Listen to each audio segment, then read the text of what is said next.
Okay, so you're in Microsoft Excel and you want to unhide rows and or columns. So first of all, I'm going to show you how to unhide all rows and columns within a worksheet.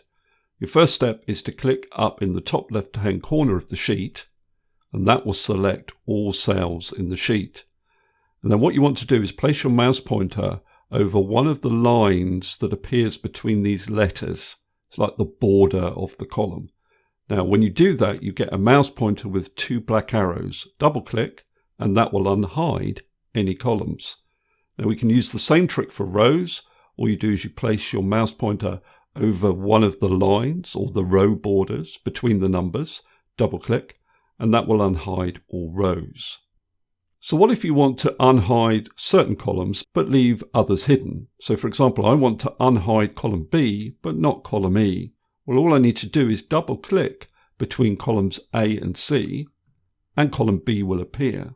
Now the same will work for rows. I want to unhide row 5 but leave row 12 hidden. So what I do is I double click between rows 4 and 6.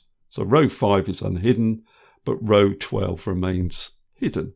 Okay, that's all I wanted to cover in this particular video. Hopefully that's useful. If it is, please give me a thumbs up and subscribe, and I'll see you next video.